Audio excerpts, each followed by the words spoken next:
Bună, Rac! Bine ai venit și mă bucur să te am aici alături de mine.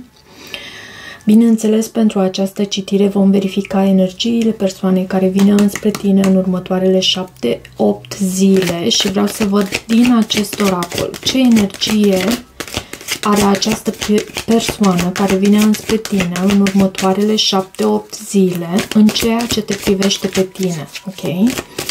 Ce energie are această persoană? Acest card, acțiune. E o persoană care foarte probabil își dorește să acționeze în direcția ta. Poate fi chiar un gemeni. Nu este absolut obligatoriu să fie vorba doar despre acest semn zodiacal, dar văd aici magicianul și oglinda. Magicianul are resurse, magicianul poate să manifeste, magicianul poate să aducă în concret și această persoană acționează în direcția acestui lucru. Asta avem pentru tine, dragă Rac. Și vreau să văd acum și tarotul. Ți se deschide însă și o ușă către spirit. Numărul 17, numărul 53 sau numărul 32 poate fi important pentru tine. Comunitatea ta iarăși este foarte importantă. Comunicarea în această perioadă cu această persoană, cu acest magician, cred că va exista și comunicare și mai ales că avem și acțiune. Această persoană vine foarte rapid în direcția ta.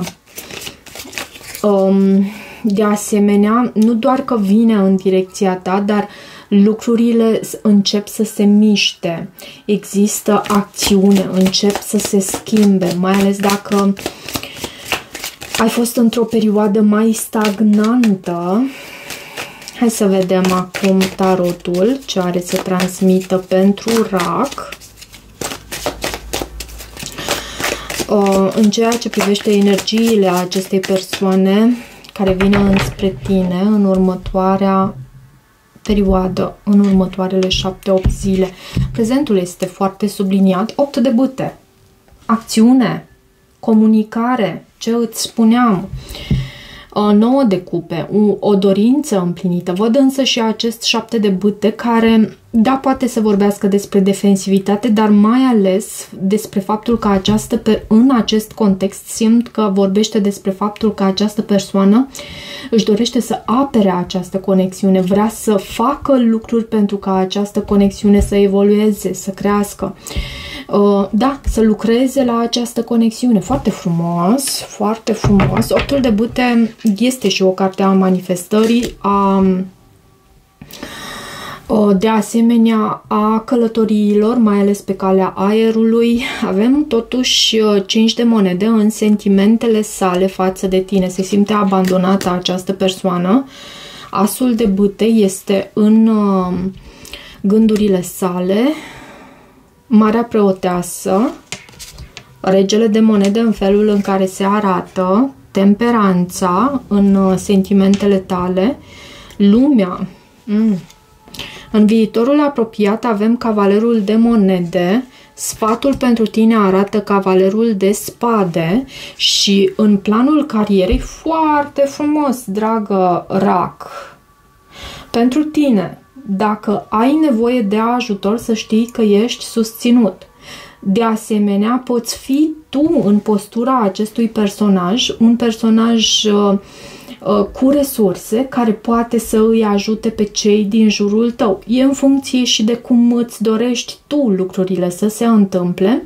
Poți să primești un cadou, poți să primești o sumă de bani, ajutor în finanțe și carieră. Foarte frumos. Avem acest 6 de monede.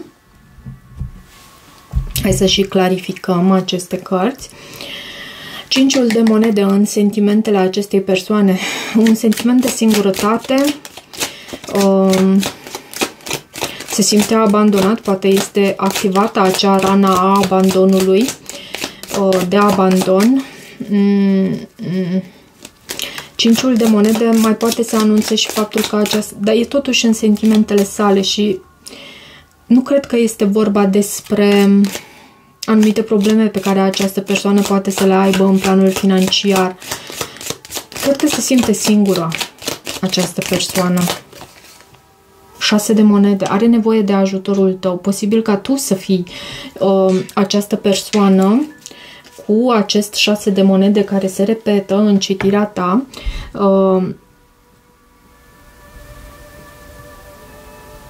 Care ești avantajat, o persoană avantajată și poți să ajuți acest om. Lumea este totuși în provocare. Posibil cineva a fost, cum se spune în engleză, left out in the cold. A fost lăsat afară în frig, în întuneric. Lumea, și am văzut asta cu acest 5 de monede în sentimentele acestei persoane. Lumea anunță faptul că poate să existe și o distanță între tine și această persoană. Poți să ai de a face cu un semn fix, un taur, un scorpion, leu, vărsător. Poți să nu existe, pentru că e în provocare, pentru că acest mesaj vorbește, acest card, de fapt, vorbește despre acele mesaje online. Însă, fiind în această poziție, acest card poate să vorbească despre faptul că nu există comunicare între tine și această persoană. Ce este cu acest 5 de bâte?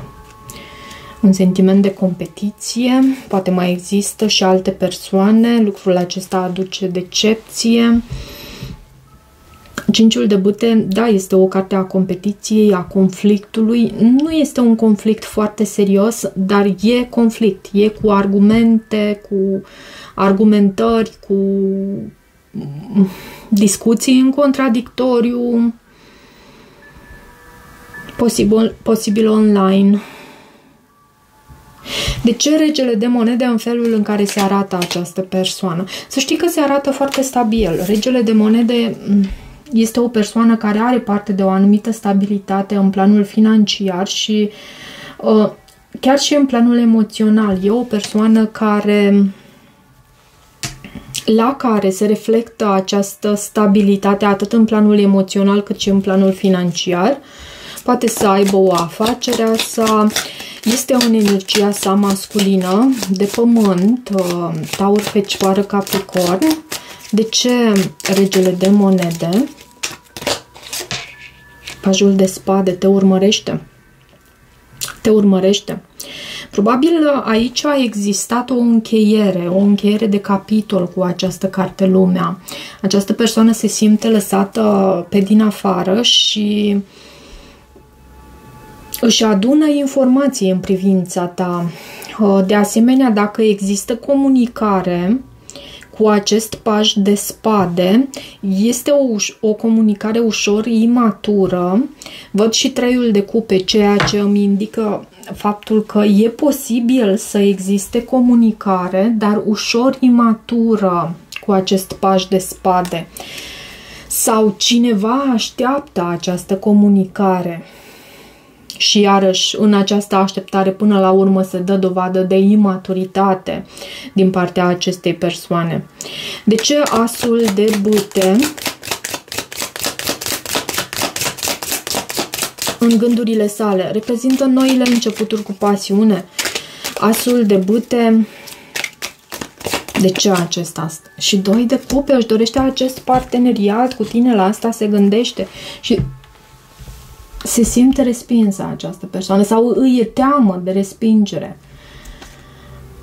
Da, își dorește să lucreze aici, să colaborați, să comunicați, să lucrați în echipă, ca lucrurile să se schimbe și să vină acest nou început cu pasiune. Din nou, e repetată această carte a începuturilor cu pasiune. Poate fi și o persoană nouă, deși aici cu această carte Lumea nu am simțit atât de mult acest lucru. De ce temperanța în sentimentele tale pentru această persoană? Temperanța este cartea vindecării, a răbdării și 3-ul de cupe. Văd totuși acest 4 de cupe și urma să spun că am sentimentul că la tine tu aștepți răbdător, răbdătoare această persoană, aștepți reuniune din partea acestei persoane, dar cu acest 4 de cupe, de ce aceste cărți? De ce aceste cărți în sentimentele tale? Regele de spade. Poți să ai de a face cu un gemeni, o balanță sau un vărsător. Văd săgetător aici, de asemenea, și regele de monede. Să știi că e posibil să existe, uite, acum îmi dau seama, e posibil să existe și o energie de trio aici implicată. Și trio nu înseamnă neapărat 3 persoane într-o legătură de iubire. Nu întotdeauna vorbește, poate fi, dar nu întotdeauna e astfel. Mai este o energie care intervine aici între voi și văd această temperanță, această carte temperanța cu acest arhanghel care îmbină 2 elemente. Și 3-ul de cupe, bineînțeles, e recunoscut pentru astfel de energii. Regele de spade în sentimentele tale poate vorbi despre un semn de aer cu care tu îți dorești vindecare. Hai să văd acum Marea Preoteasă în intențiile sale, da. Ce intenții are această persoană în ceea ce te privește pe tine? Marea Preoteasă își ascultă intuiția și roata norocului.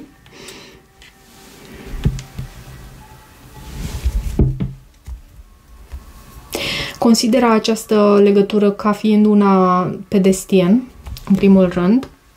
Există o comunicare există comunicare telepatică între voi și dar Marea Preoteasă nu este personajul care intervine în conexiune. Ea este mai retrasă, reprezintă energia feminină divină de asemenea, reprezintă subconștientul, reprezintă intuiția. Cred că această persoană își dorește foarte mult să aibă ceva serios, o colaborare aici cu tine și pentru asta simte nevoia de a se retrage pentru a nu strica, să spun așa. Îmi venea să spun de asemenea to lick her wounds, to lick his wounds. E expresia pentru a șobloji rănile. Văd o retragere din partea acestei persoane. Cavalerul de monede se mișcă încet, dar este un personaj de încredere, poate să reprezinte un semn de pământ și este în viitorul vostru apropiat. De ce cavalerul de monede? 3 de monede. Vă îndreptați încet și sigur spre o colaborare. Munca poate fi foarte importantă pentru tine sau pentru această persoană. Văd 2 de spade și puterea.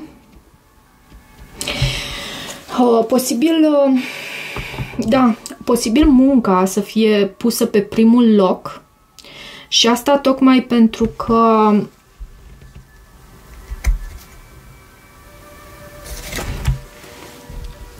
e ceva ce nu funcționează aici. Și pentru a uita de ceea ce înseamnă, posibil din partea acestei persoane, pentru că am văzut Marea Preoteasă aici, nu zic nici de partea ta că nu ar fi așa, însă văd că există aici o persoană, cel puțin, care se afundă în muncă pentru că are sentimentul că această conexiune e prea mult. Cavalerul de spade este cavalerul acțiunii și este în sfatul pentru tine. De ce acest cavaler de spade? Lumea. Și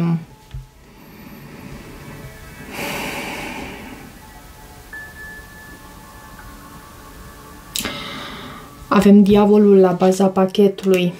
Să știi că pentru tine sfatul este acela de a acționa rapid, poate chiar de a ieși din această situație cu această persoană, pentru că avem lumea și am văzut, amintește-ți și acel 9 de monede la baza pachetului. Mai vreau un card pe sfatul pentru tine. Da, 3 de spade. Acționează rapid și spune-ți adevărul, transmite ceea ce ai de spus, pentru că în momentul de față, în această perioadă, ești îndemnat să te retragi, să închei un anume capitol aici. Avem 3 de spade, lumea și cavalerul de spade care impulsiv, impetuos își transmite adevărul și posibil chiar pleacă de aici. Posibil să ai de a face și o anumită alegere. 6 de monede este în planul carierei, o carte foarte frumoasă pentru finanțe. Poți să primești, așa cum am spus, o sumă de bani, să ai parte de susținere la locul de muncă. 10 de bute, după efort, poate chiar să... da, după efort și muncă susținută, poți să ai parte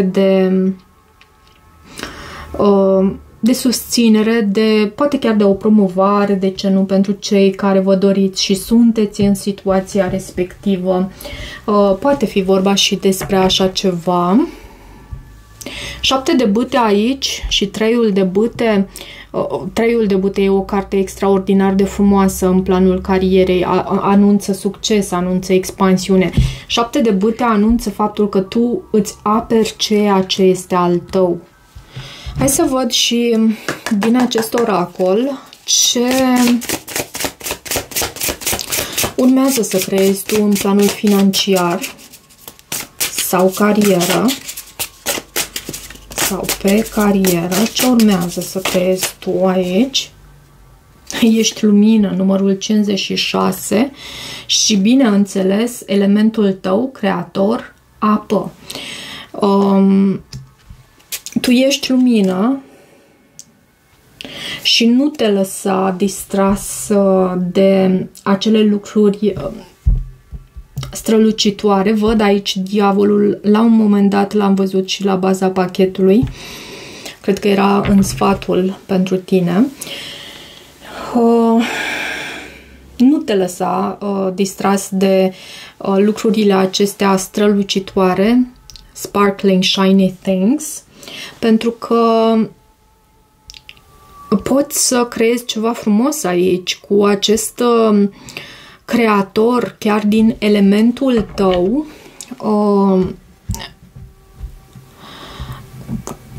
Elementul apă reprezintă și creativitatea în genere, la fel ca și bâtele, dar și conexiunea, vorbește și despre conexiunea cu cei din jur. Și conexiune nu împărtășim doar cu persoana iubită. Noi ne putem conecta și la alți oameni la un nivel diferit, dar cu siguranță ne putem conecta. Da, acest element apă vorbește și despre conexiune. Cumva tu reușești să aduci împreună oameni. Am să te rog să îți formulezi o întrebare în legătură cu situația ta din următoarele 7-8 zile și să vedem ce răspuns primești tu. Poate fi atât pe finanțe cât și pe planul sentimental, emoțional. Ce răspuns primește racul? Răspuns pentru rac, te rog, Spirit. Va exista o rezolvare pașnică aici și în următoarele câteva luni chiar există o aliniere, perfect timing, există o aliniere perfectă a lucrurilor, pentru că acum de fapt nu este timpul potrivit, dar ceea ce tu ai întrebat își va găsi rezolvarea într-un mod pașnic. Ai încredere în acest lucru. Și mai vreau și din îngerii, din îngerii trimite iubire, uite ce frumos este acest card. Și a vrut să se arate în citirea ta. Da, trimite în gând iubire. Chiar dacă nu crezi lucrul acesta, să știi că ajută. Un gând bun trimis din suflet persoanei care are nevoie sau persoanei care îți e dragă, ajută întotdeauna și te ajută și pe tine. Un mesaj din partea îngerilor pentru Rac. Fecioara Maria. Fecioara Maria reprezintă, bineînțeles, cunoaștem arhetipul acesta și văd aici învață ceva nou, ți se cere să te deschizi cunoașterii, să înveți ceva nou și să ai încredere în tine de asemenea. Ok, sper că rezonează, dragilor, și sper că ajută, sper că este de folos. Dacă rezonezi, bineînțeles, nu uita să te abonezi canalului, să mai treci pe aici, să-mi lași o apreciere și un feedback. Există și posibilitatea de a deveni membru, bineînțeles, dacă îți dorești acest lucru. Pentru citiri private găsiți detalii de contact în descrierea videoclipului. Eu vă mulțumesc și toate bune!